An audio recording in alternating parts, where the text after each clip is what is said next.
Okay, we're here. We're live. We made it. Hello, Welcome. everybody. Welcome, Daniel. Good to see you again. Thank you. Always great to see you, Pete. I think I saw you in Taiwan last, right? Was that it? Yeah, Taiwan? yeah, that was last autumn.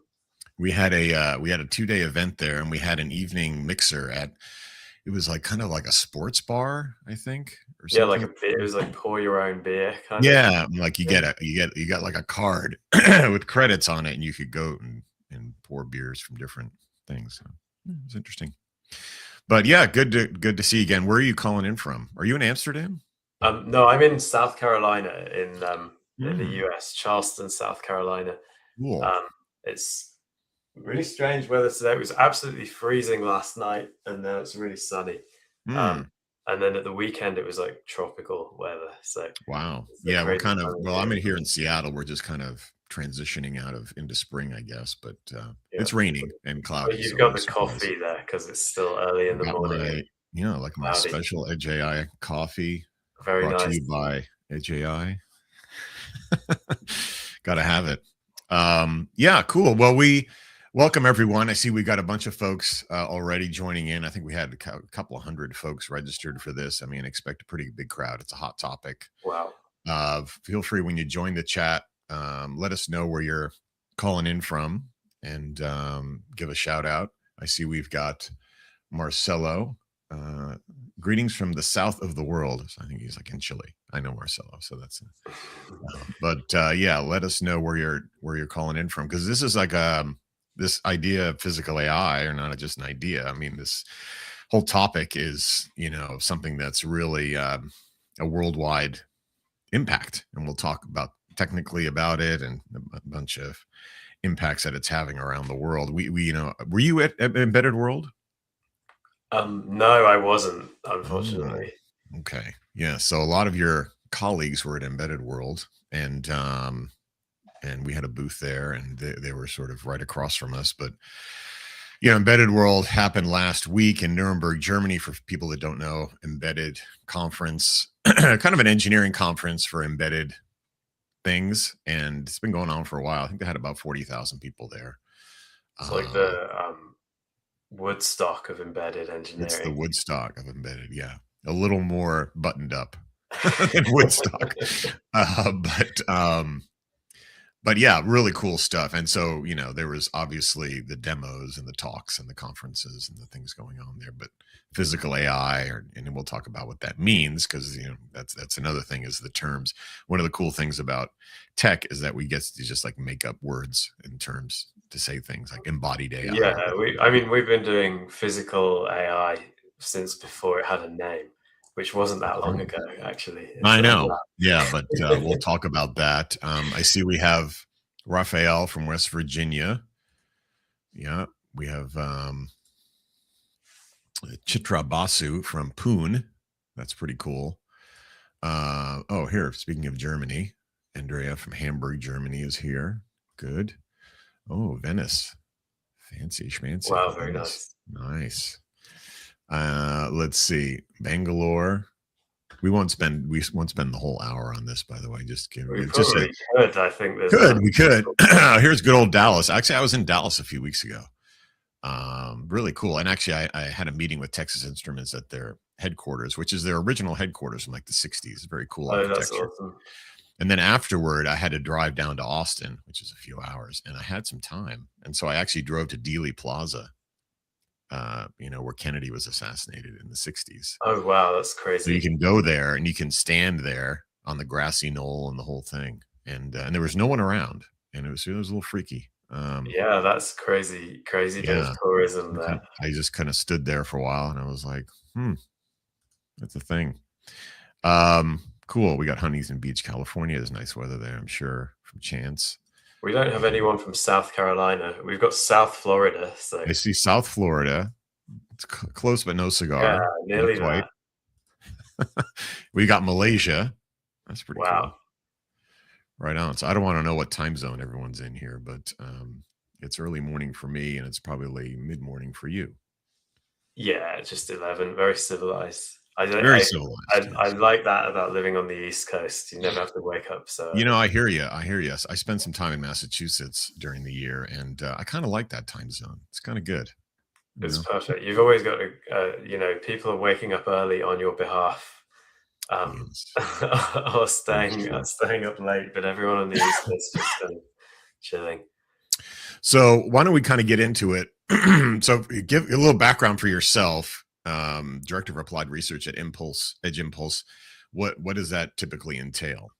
And maybe Yeah, you can give a so little background on what Edge Impulse is. I mean, I know a lot of people have heard of it. Maybe not everyone's been. yeah, for sure. And I feel like I used to be around in these events a lot more, because actually I was the host of the first one, and Hmm. when we were just the Tiny ML Foundation, and Yeah. we started doing meetups, it was literally in um, a room that we booked at the Google campus when I was working on TensorFlow Lite at Google, and we had like, I don't know, a couple dozen people there. Um, and actually, one of the people there was Zach from Edge Impulse, who Zach recruited Shelby. me to the team. And I've been working at Edge Impulse since we were 3 people.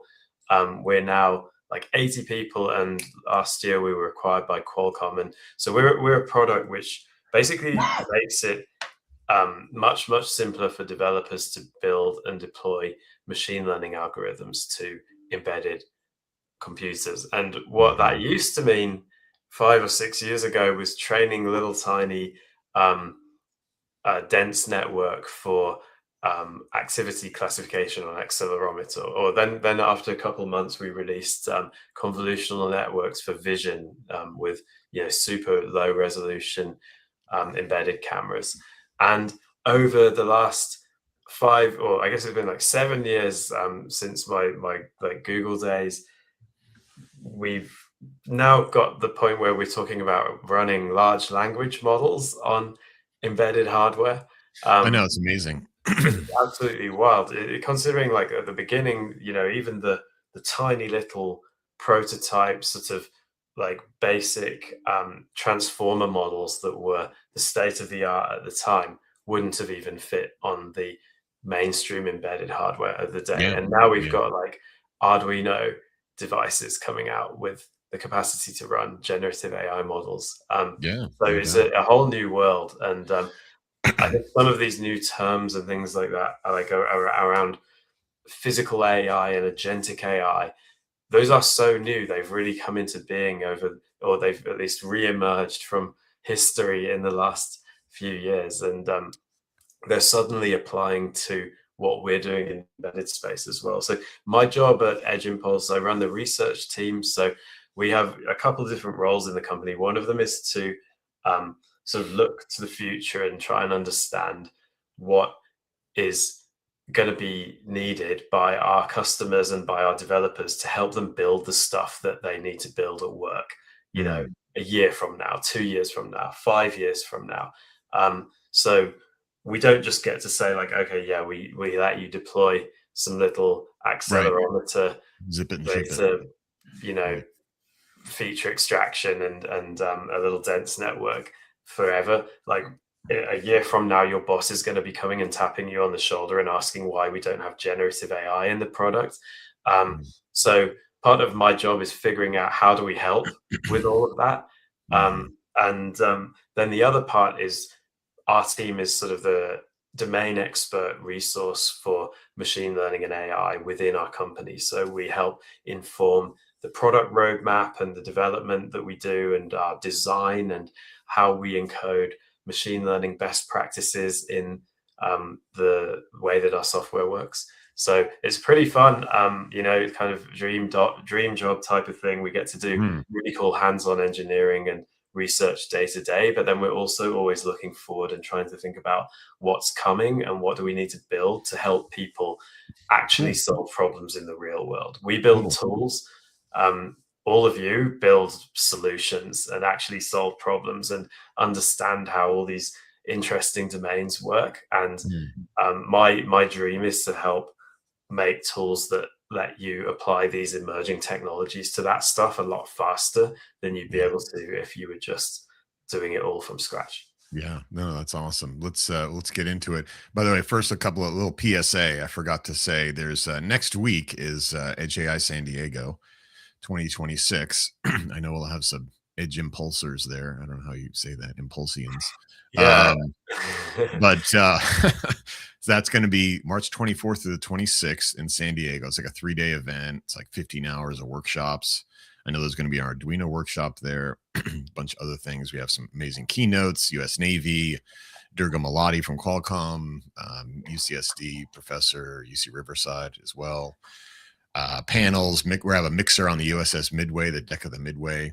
So if you're in the area or can get your way down to San Diego, there's the QR code to register, and we have discounts, heavy discounts for academia as well. So if you're a student, by the way, pro tip: if you're in a job hunt situation, you should get there because you will meet the hiring managers face to face. Do an end around the whole LinkedIn baloney. Sorry, LinkedIn. And just meet people face to face. We actually have a career edge section of our events now where people can come and post jobs and resumes and do stuff like that. So that's the QR code. That's my PSA. And I just wanted to give that shout out there. Okay. So, and I'll leave it up up there. So yeah, let's get back into this physical AI. Maybe we should start with a definition of terms. I mean, I have my definition of physical AI, but I'm curious, what is yours? Yeah, and I mean, I think this is one of those things where everyone has a slightly different but overlapping definition and vision in their head of what this means. But for me, there's this distinction, right, between what has come to be called AI in modern parlance. Like if you go to the pub and ask someone, "Hey, Yeah. what's AI?" They're going to talk to you about things like Chat GPT, Yeah. or maybe if they've really been having to think about this stuff, they'll talk about agentic AI, Mm, Claude Code, things that mm, are building stuff for you in the cloud. Um, it's all this sort of information work aspect of AI. So it could be multimodal. It might be processing lots of different types of information. Um, but it's all happening in this purely information world where there's data being read off a disk or from a network connection and being pulled together and synthesized, and we're making decisions and doing things with it. Um, Physical AI, for me, the key thing is that there's a grounding in the physical world. So, mm, what I mean by that is that there is some connection with the physical world where the system is reading data from the physical world and also having some kind of feedback loop potentially where the system is taking actions in the physical world that could right, have right. an impact on that information that's read in the future. Okay. Um, So like an actuator or a wheel, or it's having an impact in the physical world. It's not just reading data from the physical world, but it's actually actuating itself in the physical Yeah, space. and so that's sort of the base level, but you could also think about like, okay, if we've built a system which informs the human being who's operating this machine that they need Right. to do something different, that could also count. Mm, It's like mm, there's still a feedback loop because we're saying, okay, I don't know, we're noticing that the rate of widgets that are coming down the production line that don't look mm. quite right is going up. Let's tell this person who's working there, and To then they're slow going to down the make some change. Yeah, mm, exactly. So I think I would mm, I would push the boundary That's in that pushing it a little bit for direction me. too. By the way, funny anecdote. Well, maybe it's not that funny, but Passover is coming up, and we celebrate Passover, and we buy matzah. And my dad was actually born in Bayonne, New Jersey, and he actually worked at the Manischewitz matzah factory for a short period of time back in like the 30s, 40s, or early 40s when he was like a teenager. And he actually got fired because he couldn't keep up with the matzah that was coming down the conveyor belt, and he wasn't able to sort of keep up with the flow of the matzah. So when you said that, I was thinking about, that's been a problem for a long time. And of course, folks that know I Love Lucy, I mean, there's that famous scene with the chocolates. But anyway, total digression. Well, maybe he could have done with some help from physical AI. Yeah, back, probably the Manischewitz matzah line is way more, um, technologically advanced than it used to be back in 100 years ago. I'm But sure. Yeah, so physical AI is, taking in information from the real world and acting in the real world. I mean, for me, I think that's kind of my tight definition of it. There's an actuator involved in some form. I think for Um, me, we as a human being, we are part of the physical world, and we mm, often forget that. But if I'm seeing the blinking light that's telling me to do something, and then I do it, and I did it because the AI mhm, told me to, boom, mm, I'm part of the system as well. So that's kind of interesting. how I think I about it. see. I actually saw a post that there was some service where you could basically rent yourself out to like cloud AI as a physical person in the real world to perform tasks on behalf of AI. So you could basically, rent yourself out in meat space to I the think AI. I've read about that in a Neil Stephenson novel like Yeah, 20 yeah, years exactly. Like, yeah, ago. like Snowdrift or something, Snow Crash. But yeah, apparently that I mean that could be a job of the future. It's like, oh, what do you do? It's like, well, I operate the real world on behalf of AI. That could be your new job. So very dystopian. Yeah, it's a Um, little bit weird. so the other like definitions out there, we won't spend a lot of time on this, but there's like embodied AI. I mean, I use the term edge AI, and we use the term edge AI as kind of a big umbrella term for all this stuff that's happening Mhm. outside of the IT Yeah, cloud. we were there first. You were there first, yeah, and I will credit Zach when I came on board, and he was a board member at the time. He was like, edge is the word.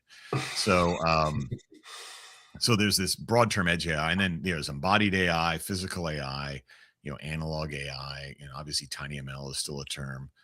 But I think physical AI has kind of grabbed everyone's attention. And one of the interesting things about, and there's a paper on our website about, I think it's called "The Robots Are Coming," and it's about physical AI. There's an interesting kind of psychological thing going on here with the way we as humans anthropomorphize technology, and so we get really wrapped around the axle with this notion of robots and mechanical things in human form. And so this collision of AI, which of course is kind of in the top of everyone's mind. I mean, not everyone's, but lots.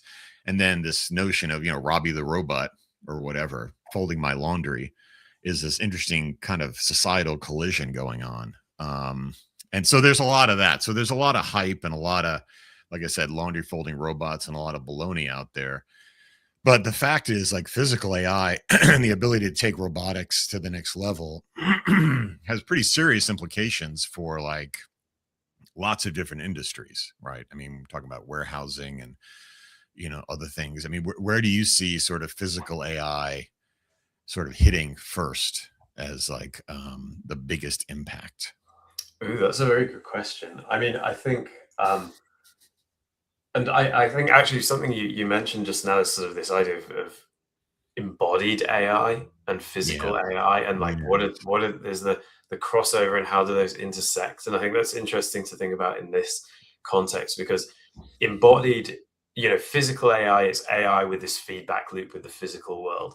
Embodied AI is when the the AI is literally embodied in a physical object like a humanoid robot, Right. or a specific kind of robot where the form of the robot follows the function of the AI, and it's Mm, designed as this one system. Um, and that's like you were saying, the thing that everybody thinks of is like Rosie the robot from the Jetsons kind of right. thing, or like Johnny Five that I have a picture of on my wall. Um, but I think before we get there, there's this boundary between physical AI and non-physical AI and edge AI is already very porous, very blurred. Yeah, sure. Most of our customers at Edge Impulse, I would say, are doing some type of physical AI, maybe not in this very obvious embodied sort of way, but in the Mm, way where they have a production line that they're monitoring, yeah. or they have a system that's giving feedback on some kind of physical process that's happening, whether that is an industrial process or an Mhm, agricultural process, mhm. or even somebody doing a workout and seeing some feedback on how they're doing and what they need to do to change the Yeah, way that they are Apple physically Watch. interacting with the world. Um, so I'd say we're kind of already there in a sense where Mm, we're plugging into industrial processes, we're plugging into medical and healthcare processes and things to do with fitness. And mm, everything has been more on the sensor side. on the perception side, and we've just got a little bit of feedback, making those decisions and then making changes in the physical world. So I think that the next big step will be going a bit deeper into that, like actually doing things in physical reality. And you Hmm. can see some of the big leaps that have come out of generative AI in this space, where you can have these end-to-end models that have a shared sort of multimodal embedding space of like language and vision and audio and input from sensors. And then these models are directly outputting control vectors for a robot arm, for example. And we found that where it was previously very, very difficult to connect all these dots, where you've got like, okay, you've got to understand the problem and then come up with a plan to solve it. And then you've got to come up with a plan to do the movements that are required. And then all of these pieces that had to be sort of chained together through programming and algorithms. It looks like soon you're going to be able to do a lot of this stuff just end to end through a model or a couple of models.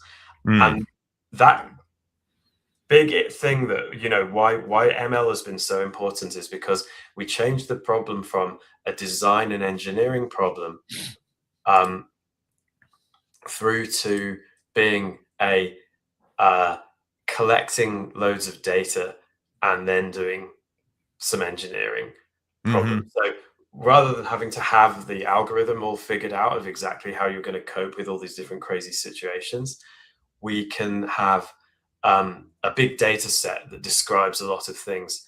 And then we can use that to create a machine learning model, a deep learning model, whatever you want to call it, that is able to know how to act in different situations. So you've got things now like there's a company that's going around with, I think they've built like a camera that you like wear on your head or something, and then people are going around doing things in the real world, collecting a data set. Um, they've got some kind of glove that senses how their hand is moving, and then this can end up being useful training data for a robot Sure. that's doing this kind of Sure. Sure. end-to-end Yeah. stuff. So I think it's going to be quite like sudden that we're going to start seeing these things that looked a bit sci-fi Yeah. appearing in the world, in terms of robots that can do things like Yeah. actuators in physical places. And it's Yeah. presumably going to start in these more constrained places like Yes. industrial contexts, Right. but Yeah. I maybe think also as a toy, or like things that are more like sure. not as important that they get everything right. Yeah, I've seen I mean, to that point, I mean, a couple of things that caught my eye at Embedded World actually. There was a gentleman that was speaking about his robotics company and training, training in the physical world, and he posed the question like, how do you learn how to swim? Do you watch a YouTube video? Is that how you learn how to swim, or does someone explain to you how to swim? No, you have to do it. And so a lot of this training of models is going to have to happen for physical AI in the physical space, and that's going to be an interesting challenge. And I know, and GTC is happening this week, by the way. So if you're at GTC, thank you for watching. But there's lots of cool stuff there. And, Jensen talks about Omniverse and how you can do basically physical training in a virtual environment. And we are seeing actually the rise of, data sets based on generative AI, sort of fill in the blanks and things like that. So this whole idea of how do you train, physical systems on the physical world without sort of, basically walking around with a glove and like doing all this stuff. That's going to be a whole other kind of ball of wax. But it is true that a lot of these things will need a lot of sort of training and reinforcement. And like you said, I think the first place we're seeing those things is in more constrained environments. I mean, you look at what Amazon is doing with warehouse automation, by the way, for any major warehouse these days, is incredible amount of robotic capability. And we're seeing it in agriculture, right, with harvesting. I mean, you could argue some of the John Deere stuff is kind of like physical AI already, in terms of kind of combining AI vision with sensors and things for harvesting. once we get into, picking strawberries, that's a whole other ball of wax, or picking apples without bruising them, right? But it's almost like limitless in terms of the applications. But I agree with you. Like, I think there's some really good ROI use cases in these more constrained environments before we sort of turn loose the kind of the Rosie the robot or whatever, like you said. Yeah, and I think for me, all that comes back to this sort of idea of grounding. So grounding is the idea that there's actually a kind of objective space in which there's a way to measure whether something is working or not. And for Mm, physical AI, like if you think about you've got like an LLM trying to do some task, or like you're trying to teach an LLM or come up with prompts that make an LLM do a task well in the cloud. The question is, how do you evaluate its output? Imagine a task like writing. If you're a writer, how do you evaluate your output? I mean, I don't know, you publish it and see what the reviewers say if you're an author, or you have an editor who works with you, but it's quite hard to be kind of objective with that. Whereas if mm, you're a robot, or you're an LLM controlling a robot, which has the job of putting boxes into a cart, then it's quite easy to understand whether you managed to put the box into the cart or not. sure. It's a little bit more binary, and that measurability of the real world helps you have this feedback loop that can help you sort of self-correct what you're Yeah. doing. And Yeah. so there's this really interesting, emergent phenomenon you have there. If you have this like sort of AI agent that's able to modify its own behavior in some way, and it has grounding in the real world and the ability to measure whether it succeeded at the task, that means you get to do trial and error and eventually get really good at what you're doing. And so I Mm, think there's this like potential that we have in this space to be able to get really good results more quickly than we were able to when we're just purely working in an informational space. yeah. Um, I was going to ask, by the way, you mentioned agentic AI. I want to, again, that's a whole other 1 hour discussion, but what's the overlap between agentic AI and physical AI as you see it? Yeah, that's a good question as well. So agentic AI, it's really the idea of having um, these AI the whole thing I kind of don't like, to be honest, the way that these systems work, because it just feels like such a hack. But sometimes the hack ends up being the most viable thing. And so we started out with like we developed these big language models because we had a big corpus of text on the internet. Hmm. That's the only thing that we had this much data for. So the big giant models that we have been trained on our one big giant data set we have, which is text and images from the internet. And then you interact with these things through language as a result. And so that's why we ended up with these kind of chatbots that you chat with, and they just like you talk to it, it tries to predict what it should Yeah. say next. Everyone knows kind of how this works at this point. But originally the idea was that you kind of one shot something. So you like write something to the model as if it's like a query almost, and then the model generates some text as its output that represents Hmm. stuff that's in the model, that maybe that's going to be useful for you in solving a problem. But people quickly realized that just doing that kind of one shot thing, you don't always get as good results as if you sort of ask the model to clarify and like point out some problems and ask some Hmm. questions, and then Yeah. maybe Keep it like refining it. gives you a little bit better information the next time. And so then people started thinking, okay, what if you could have the model like talk to itself a bit, like inside your own head when you're thinking about something? Mm. Maybe that would help build up the right context to answer the problem correctly. And so that got going and people started Mixture of experimenting with that. experts. And it Yeah. turns out you can actually beat the benchmarks that you were doing with one shot, like get better results than you can get with the one shot inference by Mm. having this sort of chain of thought where the model Hmm. is thinking about stuff. And then the next logical step from that is like, okay, what about instead of having the one model talking to itself, what if you could have multiple models talking to each other? And maybe they could specialize and be fine tuned or prompted to be good at different tasks. So Mm. maybe you've got one that's really good at making a plan for doing some engineering task. Maybe you have another one that's really good at certain types of fiddly programming problem. Maybe you have another one that's really good at writing reports.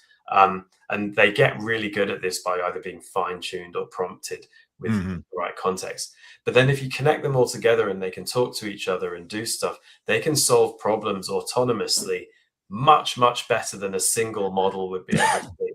So it is a Right. little bit of a hack. But this is sort of what agentic AI is. And we're seeing it works really well in programming. Programming is grounded because you can write code, you can run the test and see if the code was correct or not. Um, what else is grounded? Physical reality. So it kind of makes sense that maybe this approach could be quite successful there too, because you get these agents working together, trial and error, to figure out if Hmm. they can solve a problem, and then do things in the real world that can then be measured to see if it helps. Right. So that's sort of how they cross over, and that's why it's such an exciting Yeah, and I subtopic. would say like we're talking think about how these kind of models can be working together and systems can be working together in a physical space, and with sensors and vision and motion and all kinds of things going on. So so there's a question just came up. Um sorry, Google Home with Gemini AI would be physical AI? That's like a Yeah. philosophical question. For me, that's no. That would be a no for me. But depending on how porous your boundary is, it might be a yes from somebody. But for me, that's kind of a no. Yeah, I think the difference for me is that the Google Home device, where it does live in the physical world and it Sure. makes sounds which are physical, and it can sense audio, which is also Mhm. physical.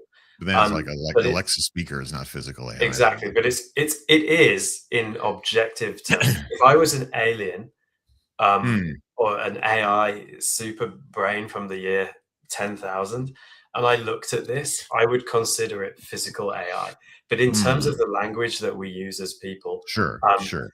when we're talking about AI that's only interacting with a human, Right. that's the only thing in the physical world that it's interacting with. We don't Yeah. really count that as part of the I terminology. would say so. A Um, counter to Google Home, a more common example of physical AI in the home would be like a Roomba or a robot vacuum mhm, cleaner that's using AI for navigation and other things. And I saw Roborock has one with an arm that picks up the sock and all that stuff. So mhm. to me, that's a much more common example of where physical AI can be. Now, by the way, those things are not running typically. They might be running some AI models, but still not very sophisticated, right? Still a lot of if then else stuff. But that to me feels like more of a thing. By the way, there was just as a FYI, yes, you do need to have a guitar to be an expert in the field. So just to You have let to you have a know, that's Stratocaster step specifically. one, I've get a got guitar. one down here Step as two, well. study AI. There you go. You got your Stratocaster too. So anyway, okay. So one of the questions I had, oh, here's one. I think Rosina's like throwing questions at us here. So, um, in the future, do you think everything will be on the edge unless it absolutely must get data from the cloud?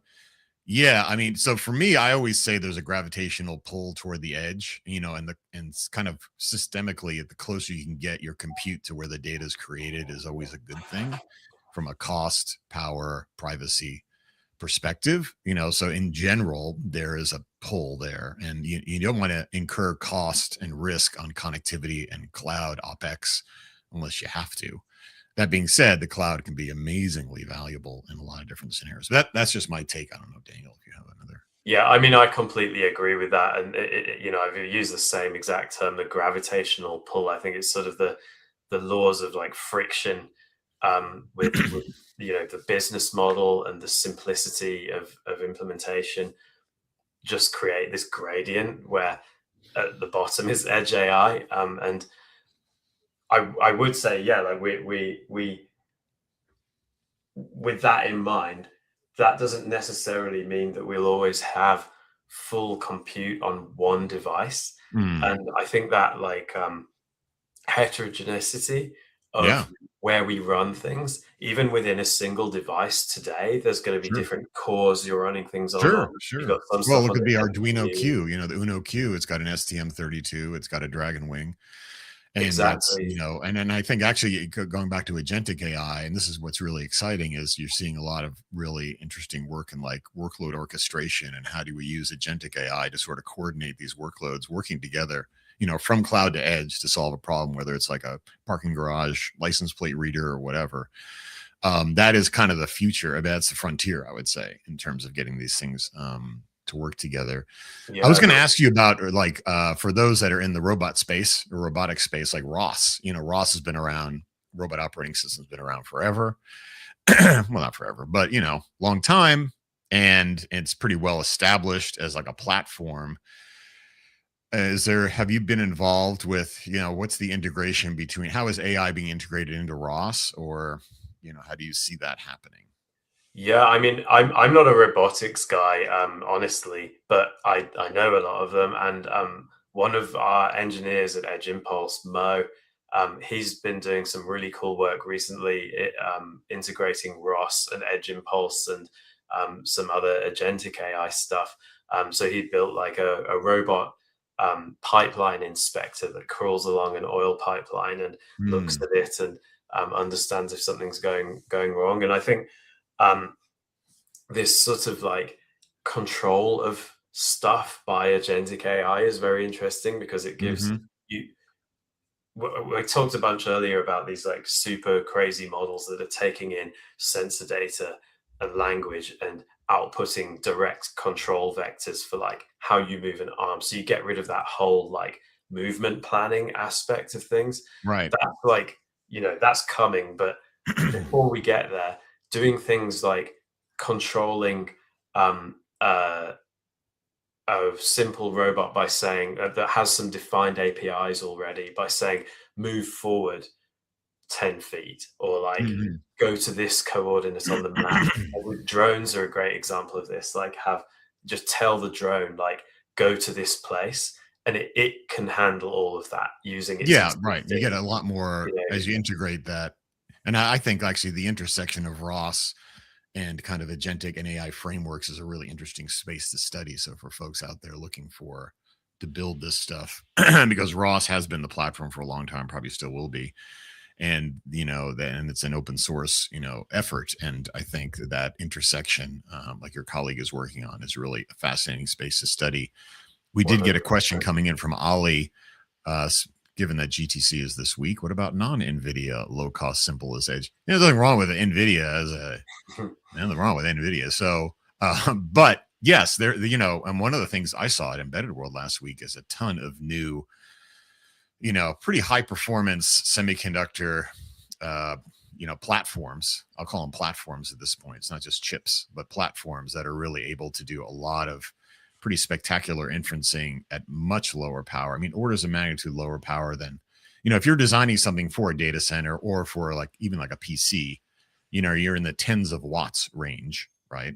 And maybe even more. And you've got thermal issues and blah, blah, blah.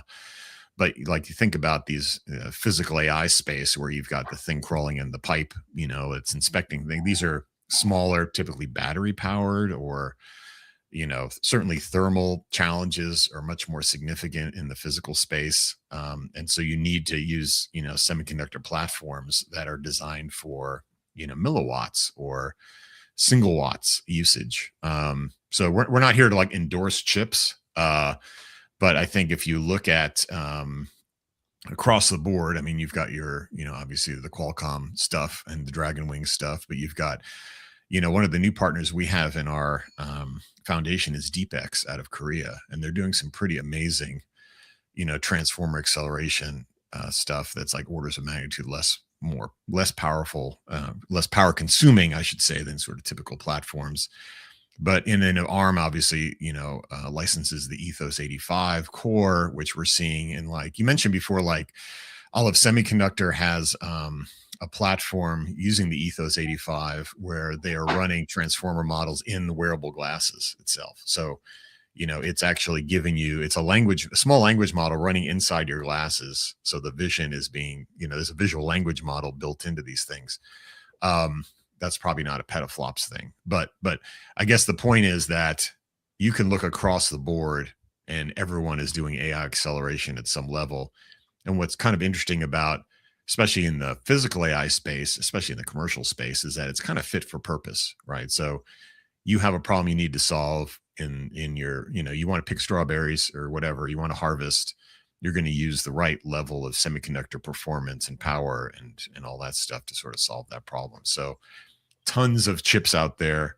Virtually everyone you can think of has an AI acceleration thing, including NVIDIA, and NVIDIA is cool too. But I don't know, Daniel, if you have any mind blowing chips out there that have caught your eye that we should highlight.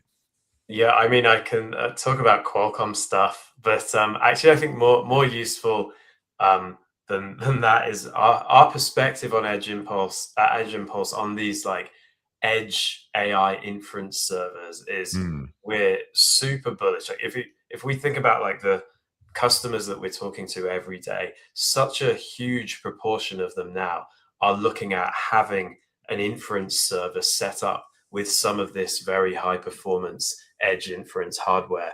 So it's on-prem or it's on-site, on hmm. location, but it's not Yeah, necessarily in the device, which right. It's is kind of on at prem, the near edge. prem. I call it near prem. It's Exactly, sort of yeah. like, It's like this kind of gateway type thing, and just providing hosted Gen AI models or just big sophisticated AI models as a service to other parts of yeah, factory the floor. infrastructure. Very good example. We work with, we have Dell in our community, Intel, folks that are building some pretty heavy Advantech, pretty heavy duty, I would say 17-inch rack mounted equipment, and or things like that, where it can provide. And this is actually related to George's question: is like, how do you have a kind of a cascade of AI models working together, where you have a very lightweight sensor, maybe recognizing that there's a license plate, and that sort of kicks the image up to something a little more higher performance, still in the parking garage, Mhm. that's maybe doing the actual kind of LPR, and then maybe that's kicking it up to the cloud to do a lookup on the LPR to say, oh, that's your favorite customer or something. Yeah, a lot of the time, if we think about what's the motivation here, because it's like, okay, you're calling an API, why not just call the cloud API and then not worry about Mm, the hardware? A huge motivation for most of the customers we talk to is privacy. So they don't want the private data from inside their premises to be exposed to these big cloud vendors. Um, it's not it's not even something they can negotiate on. It's they must use this sure. technology, but they cannot use it in the cloud. So that's Right. what's driving so much investment here. It's such a huge market because really it's not an option for people to be Mm. shunting all of this data up. Um, the question that just came up from George, I think, is an incredible one, and I think that gives a good Oops. segue into like what I think is really important for us to build to enable this Mm. future. So, just to paint the picture of like, um, the scenario that George describes, we call that a cascade, and we've got some good examples of that in some of the demos that we've shown at Embedded World, for example, or in uh, various other Edge Impulse shows. But so you'd have one model, maybe you've got like a small lightweight model that's looking for license plates, extracting the bounding box, and then it sends the pixels from the bounding box to another model, potentially like a bigger, more complicated, and more costly to run model to take out the pertinent information from that. Mm. Um, so that's a very basic example of a cascade, and that cascade could be happening locally. It could be happening on two different chips on the same device. It Mhm. could be going to the cloud. It could be going through any kind of architecture, where you've got one of these sort of near edge servers. So that's a really important thing, and those cascades can get arbitrarily long and branching and complicated or whatever. But when we come to, so that's a really important established technique. When we come to agentic AI and physical AI, it opens up a whole new weird set of architectures like this. Mm. And this is where it's sort of like these like um, explosion of like weird deep sea creatures with different sets of With a arms and little legs. lantern And hanging down. Yeah. exactly.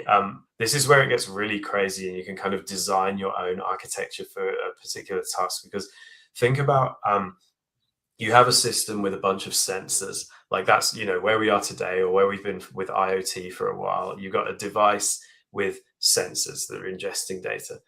And then with Edge AI, like first Tiny ML and then Edge AI, we've built kind of this perception layer where Mhm. we can take the high frequency or high bandwidth data from the sensors, which has a poor signal to noise ratio.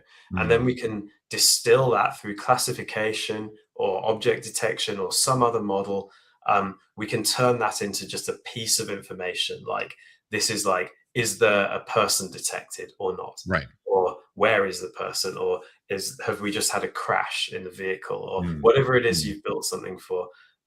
We then have a little bit of information that can be used in an algorithm. And traditionally, we would write that algorithm by hand. Maybe we've got some state machine or something that we're Mhm. using to understand, okay, this has happened. That's what the system should do this is what the system should do to respond. What we can do now is, instead of having to hand write that code um, to decide what to do, we can put a language model in the middle Mhm. as a little brain. And this is our AI agent. And Right. so instead of being a chatbot in the cloud, it's living on this device. It doesn't ever talk with anyone. No one has a conversation with it. But when the I don't know, the image classifier model comes back and says a person was detected, Right. that goes as some input to this agent. Right. Along with that goes, I don't know, let me think of what's a good example here. Like, uh, is the equipment running? Like, is the big machine in the factory running right now? Mhm. And that Mhm. goes to the agent as well. And then the agent looks at those two things and it says, oh, a person is present and the machine is running. um, what am I supposed to do? And it's got a prompt which describes what it's supposed to do. And maybe in the prompt it says, if you detect a person standing here while the machine is running, that is probably not safe and you need to do something about it. Sure. And so Sure. then the agent can make a decision to turn on the alarm or email Sure. someone or do whatever it's supposed to do. Sure. Um, Although that being said, though, I mean, some of these scenarios that you're giving are all already solved with sort of classic yeah, kind of if this is then a else stuff, right? stupid example, So no, it's a because good. I'm just I'm just saying, thinking, like you. So one of the things we sometimes say is, you don't always need AI to solve every problem, oh, but yeah. Please don't use AI if you right. don't absolutely have to. Right. Um, But what you're saying is that, an agentic AI chunk of code, the AI itself could take lots of sensor input and make some pretty flexible decisions based on lots of different input. And as opposed to if then else, which is a very rigid structure, right? And you encounter conditions that you didn't think of ahead of time. So what AI can do is kind of take those situations and kind of use judgment. Now that's a loaded term, judgment, when it comes to AI, but yeah, yeah. exactly. And so the thing for me, so a more colorful example that's a little bit more complicated and illustrative, um, that's just quite interesting to me. It's still a little bit too simple, but it's illustrative. Is imagine you've got like a system in ag tech to monitor and run a greenhouse. So you've got this Hmm. automated greenhouse. It has like heating and cooling and different stuff it can spray on the plants. And Hmm. it also has cameras to look at the color of the leaves and the growth of the plants. It can understand like what kind of diseases the plant might have using a classifier, using Yep. boring old convnets. Um, and you know, imagine you've then got this agent at the heart of it that's in real time able to interpret all the signals from all these little Right. sensors and make a decision about, oh, it looks like this disease might be taking hold. Right. This is a plan we have to try and mitigate that. And it can actually make a plan and implement that over time. So Right. Based it on a programmed outcome. So basically, you set the outcome, and you let the AI agent sort of make decisions, quote unquote, within that framework to get to that desired outcome. Exactly. So then that's cool. You could do that anyway, couldn't you? You don't necessarily need AI for that. But then what if you could take the same exact hardware and just write a different prompt and have it do something completely different? So, okay, we got this system for monitoring a greenhouse. What if, like, you can just what if you need to look after a beehive? Same kind Mm, of thing, temperature and humidity need to be controlled. We need to have awareness of what's going on. We need to let in air, or keep out water or whatever. Um, you got cameras, actuators, these kinds of things. Same hardware, but you could mm. just write a different prompt that explains how to take care of bees, and it can do that.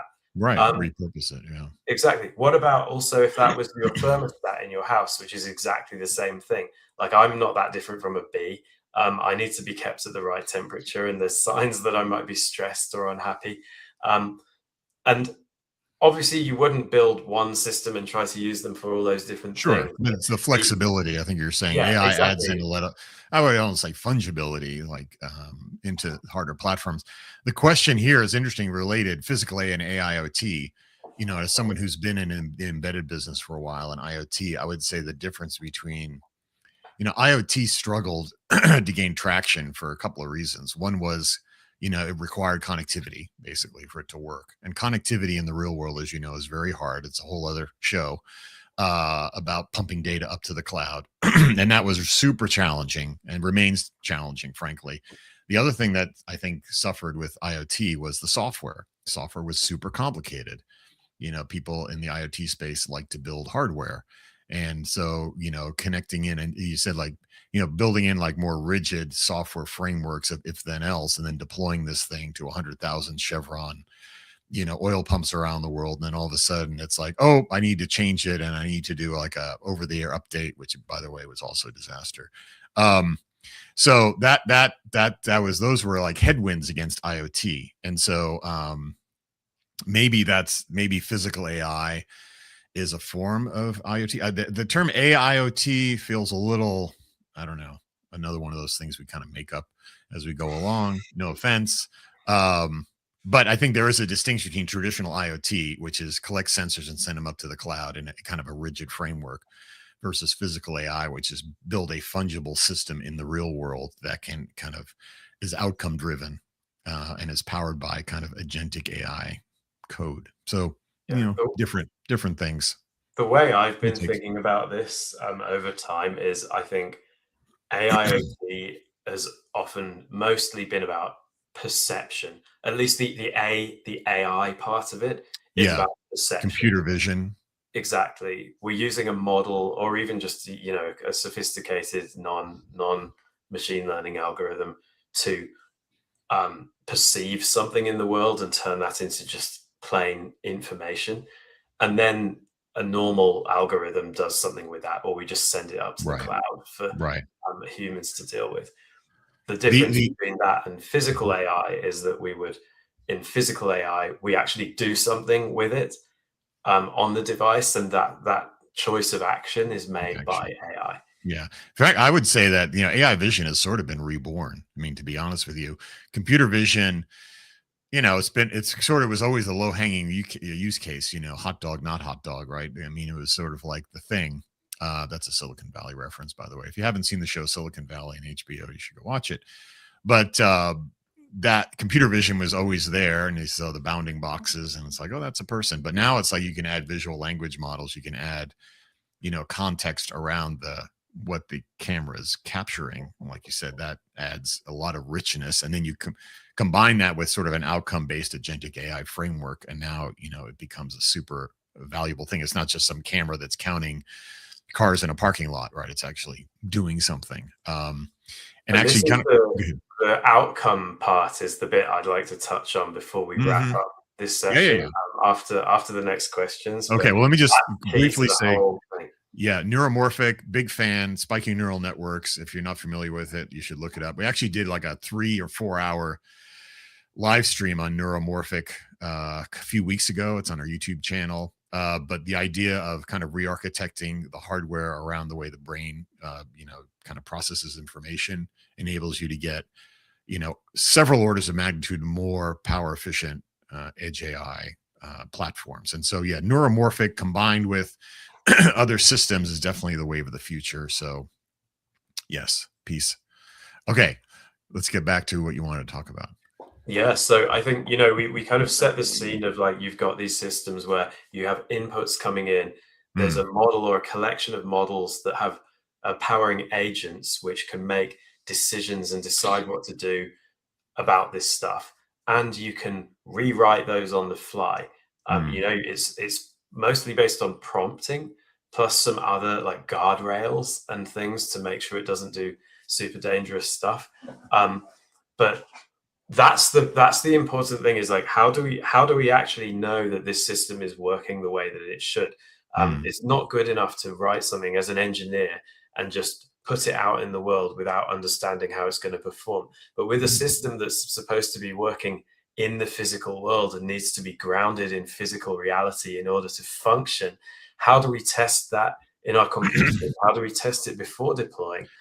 yeah. And then if there's this assumption that it's got undefined behavior at runtime because Mm, it's based on this non-deterministic sort of technology with massive numbers of different inputs that could come in.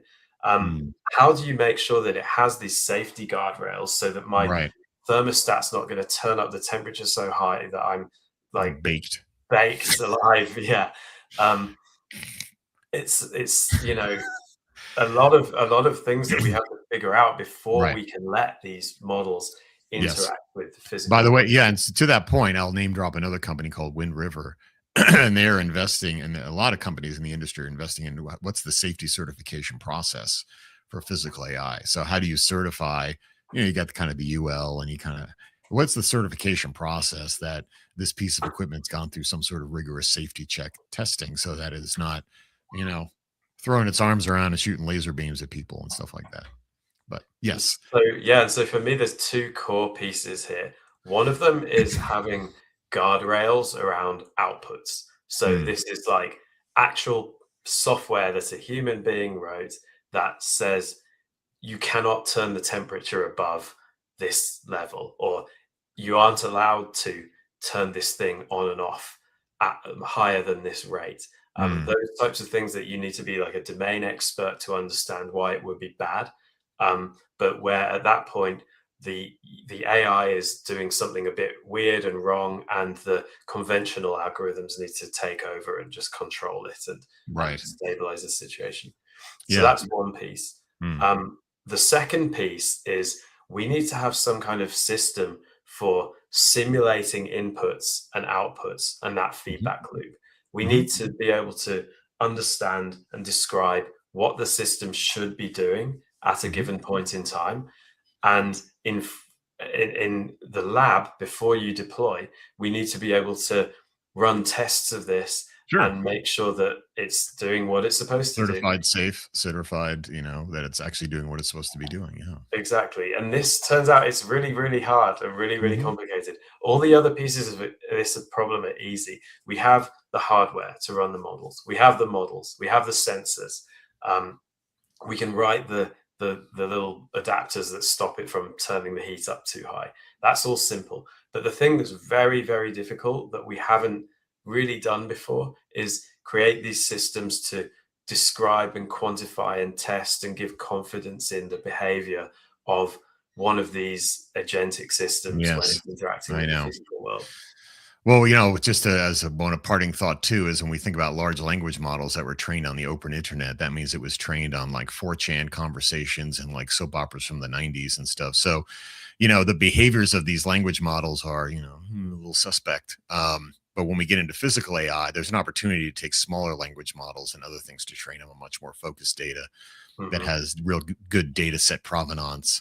And that plays into kind of a safety certification. So when you think about safety certification, it's understanding the provenance of all the data that was used as well as the outcomes. And that's actually a topic we'll talk about in San Diego next week. Um, Also, before we leave, I also want to let people know we have a new wiki, wiki.edgeifoundation.org. That's the output of all of our working groups and meeting minutes and white papers. So if you want to dig into some cool stuff, we have a neuromorphic group there. We have a generative agentic edge AI working group there. So you can look at that. Um, yeah, wow, this is a huge topic. I mean, I feel like we just kind of scratched the surface. But yeah, for folks that can come to San Diego next week, we'll have lots of talks on this, and we will revisit this here on the live stream over and over again. And yeah, thanks a lot, Daniel, for joining us this morning. And hopefully we can see each other in person at some point. Yeah, thank you, Pete, and hope everybody enjoyed the discussion. I think, like you said, we're just scratching the top of the iceberg, and all Mhm. of this crazy technical stuff to talk about still. But if anyone's ever interested in talking about this stuff, always feel free to reach out. I'm Daniel at edgeimpulse.com. We're trying to figure out how to build some of these tools to enable some of this stuff. So always great Awesome. to hear input from people who might want to use it. Cool. All right. Well, Daniel, thanks a lot. And we'll talk soon. Cheers. Bye.